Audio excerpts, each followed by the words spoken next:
Hey, what's up, guys? This is Andrew Smersek with Combat Air Training. I'm joined today with Jay Gibson of Praelectus Training and Tactical Response. We're going to be talking about patrolling the homestead, which is a class that we have been doing together, and kind of like what it's about, what the students have been trying to get out of it, and the questions they typically bring us. So, patrolling the homestead is a class that is based on what we were doing as infantry Marines in the Marine Corps. However, it's adapted to you, to the civilian, to someone who's trying to protect their homestead, someone who's worried about a situation where we have no rule of law, government collapses, riots going on, foreign invasion, natural disaster could shut everything down, stuff like that. So, basically, you could be super good at shooting and medical and all that, but moving as a team from point A to point B is a different story. Securing your homestead is a different story. And so for myself, I was an infantry Marine. And Jay, why don't you give your background on what you did in the Marine Corps and contracting and stuff? Oh, sure, yeah. So I was in the Marine Corps, in the infantry, way back in the mid 80s, and then from 90 to 94 I was an instructor at SOTG out in Camp Pendleton. After that I worked as an overseas contractor in Iraq, Afghanistan, and got to see like kind of a gamut of these things. There's always the usual suspects when you're planning these movements from A to B, which ordinarily we might have taken for granted, but now we have, all these other things involved, violence and people that want to do us harm, and opportunists and stuff like that. And you take it where you want, imagine how you will. John may have a long mustache, who knows?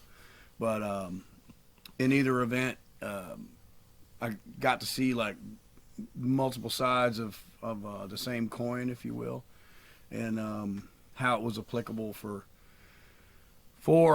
large infantry units with a huge job to do, and then all the way down to maybe there's just some folks that want to go from this farm to this farm and maybe barter a little bit, and they want to be able to come back with everything that without a theft, without a roadside burglary or something, if I can get that out. But anyway, just interesting application of all those principles involved in patrolling. Right. And so, like, for myself, one of the big things I think about is, like, not so much, like, the time in Afghanistan, but really, like, the time in Yemen where it was, we had the embassy over here and then the Sheraton Hotel over here where everyone stayed, and that's where I was at. And so we had to constantly be improving our defense, and we had to constantly be patrolling on the inside right there. So that's kind of like what I envision having a homestead is going to be more like. We're not out hunting Taliban, setting up constant ambushes and stuff. It's more like, hey, we got all this stuff and we have our people here. Mm-hmm. We have to keep this protected. So that's kind of like more like what it's going to be like. And we've been having guys who have a homestead come. We've been having guys who've taken rifle training come. Yes. Guys who are pretty squared away and locked on with multiple classes, but then this is something new to them. When I was first asked to make this classes from Prepared Patriot NC, you should check them out. They're in North Carolina. They do a lot of really great stuff.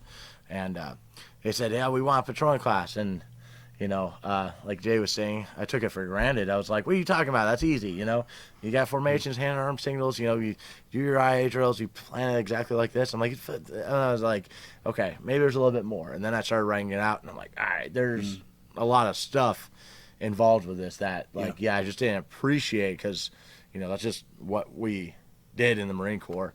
Some observations from the students is they lock on pretty quickly to how we do it. Like in military training, as our friend Jacob from the Preppers Bunker Outdoors would say, it's like one instructor teaching 50 dudes, that instructor just wants to go home and get drunk, and those 50 dudes just want to go home and get drunk, and it takes a lot longer to learn all this. But like we had day one of the class we just taught, everyone was communicating and flowing very quickly. It wasn't too many hand-arm signals going on, because that's like something you want to do is eliminate the verbal communication while you're on patrol, because that's loud, right? So we want to use hand-arm signals. At the same time, too much of that leads to guys karate chop in the air, and then this person did, so everyone has to do it, and so guys were locking a lot more onto the implied tasks. Yeah, all the alumni dudes are always really switched on. Not saying anything bad against those folks that are not, but they just, historically speaking, they tend to be a little bit more switched on earlier. And then the good news is those guys that are just showing up, and they kind of feed off of that. They kind of emulate that. And they say, well, I'm going to do what that guy's doing. And so it works out great. Young man in class is his very first class ever. I think there's going to be more. I got a feeling. And but he took that, and he was like around all these dudes doing dude type stuff, and so he's like, yeah, this is what I've been looking for. And so he's on a fresh start on a long journey. Right, and it was, we'll take anyone who wants to do it, right? We would like it, if you've done some sort of rifle training prior to this, we don't want it to be your first time handling a gun around other people. But that being said, this is not a shooting class. This is a tactics, planning, and a movement class, a teamwork class, right? Has nothing to do really with hitting the target. That's very important, but you could be the greatest shooter in the world, like you win every competition. However, if we take a bunch of dudes who are really great at that and we tell them to go patrol, and they haven't really thought through that piece of it, they could all get wasted very quickly. Yep. With the idea of avoidance, like not. Yes. So I think we can all agree, like every gunfight you don't get in, that's a win. Every one you walk away from is a win. And so same with this here, like we want to, at least the way I see it, from the homestead, I want to expand my sphere of influence out, encroach, if you will, further and further and further. So I got to send people out there, and I don't want them to get into a conflict. That would be counterproductive. But in either event, on a larger scale, there you are, and now you're in trouble, and you got to do what you got to do. We've all heard this said and read it and seen it and done all that stuff, and just on a larger scale. So like there's more people involved. So like, how do I take this group of people from A to B, do what I need to do, and then avoid all the hassle of like having to carry one back. And your homestead, the group that you have is all you have. I don't know if you're going to get any replacements. I doubt it. It may take a lot of time if you do. for every person that ends up in a litter, like there is no hospital to go to. So I don't know if you're down for that kind of that length of care on these people. I know we hate to say it, but what was the thing you said? If I'm burning up in a truck, like don't waste anybody to come get me. Yeah, so like the thing I think about is something my dad said to, that he had told his guys when they were in Iraq is with all the car bombs and stuff, like, hey, if I'm locked up inside a burning Humvee, just put me out of my misery, and I think that is way more true if there's no hospital you can get to. If there's no one coming to save you, there's no infrastructure that you can rely on, then you also have to recognize and make some decisions. Like a lot of my classes, we do go to that dark space that that we don't want to be in. Like James would say, the guys who do this type of stuff, you represent fear, pain, and death. right? And that's something that most people reject, but we have to recognize it. So for me, one thing I was talking about in this class was, hey, if we're in a situation where I'm just on fire, I'm there, like I'm locked in a vehicle that's burning. I don't need you guys to risk yourself to get me. Just put me out of my misery, and take care of my family. But you're not allowed to marry my wife. After all that. Short of all that, yeah. Yeah. Or if hey, if I've been, if I'm dead out there because we took contact, I don't need you to risk other human lives to recover my body. I want you guys to come back and protect my kids.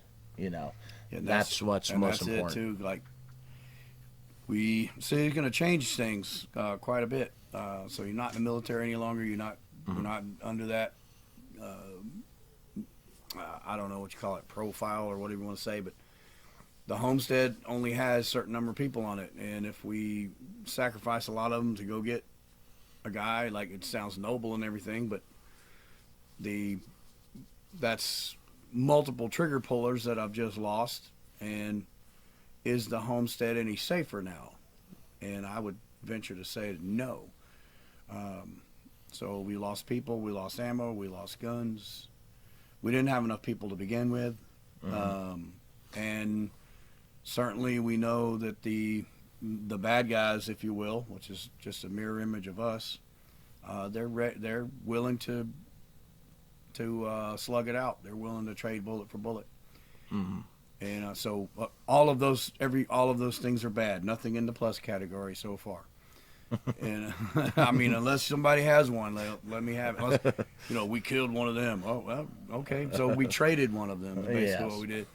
And I was like, well, if that's what we have to do, and I said, yeah, unless it's you that we're trading. And then they're like, oh, wait a minute, why don't we trade the ugly one?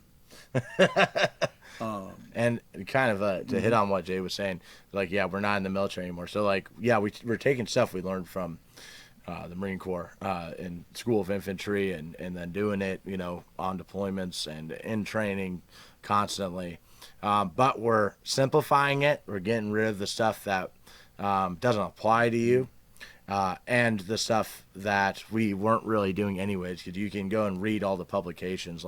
I tell people, refer to the Ranger Handbook, refer to the Infantry Tactics, 3TAC11, that publication. Read all that stuff, watch all the YouTube stuff where people are breaking that down.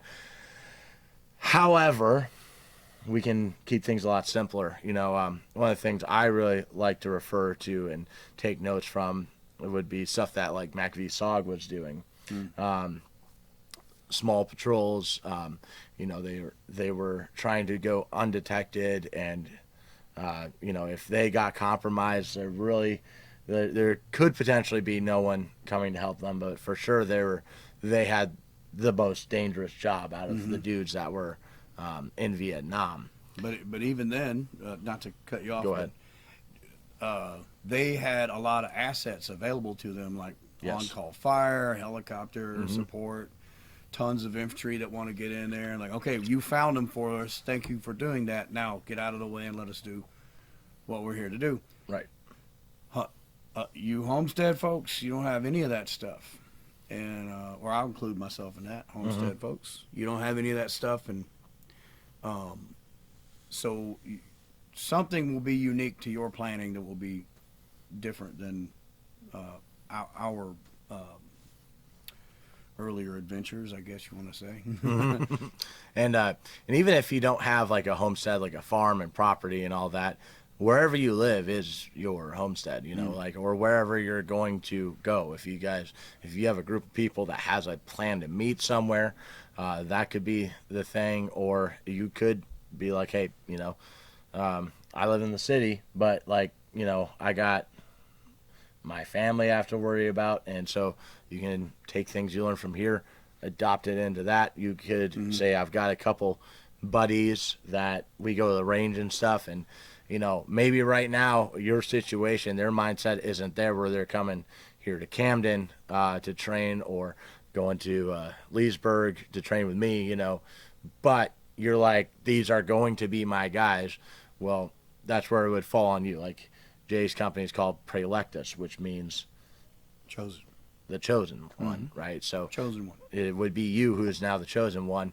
You didn't ask for this, right? You didn't want this to happen, but now it's on you to become the leader. So, you come here, you learn this class, you take that, and you can go teach it to other people. We even give you access to the Google Drive that we have, which has this book.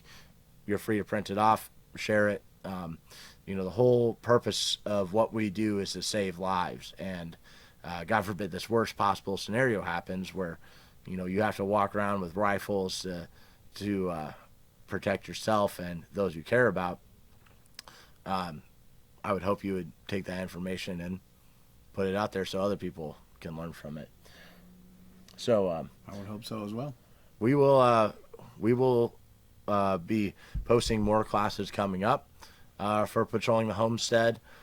If you would like us to come to your homestead and teach you, you can email info@combatarttraining.com. That's info@combatarttraining.com.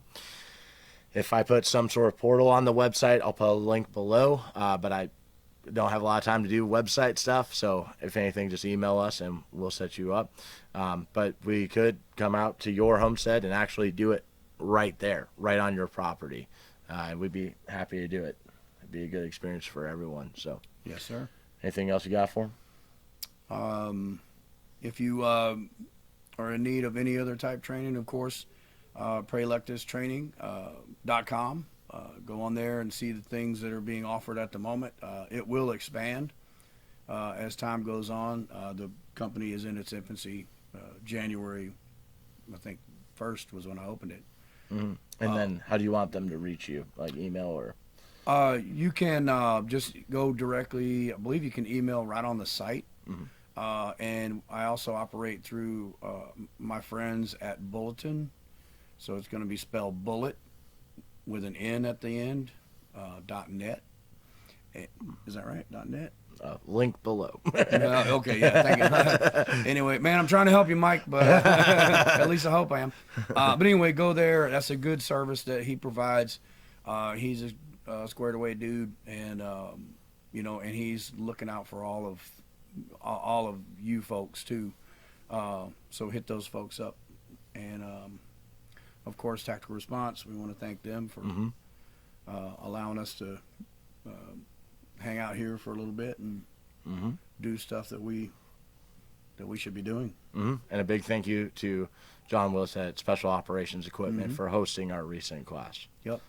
All right. Well, that's everything. Get out there, get some training. Thank you for watching. Keep fighting communism. And remember that training saves lives.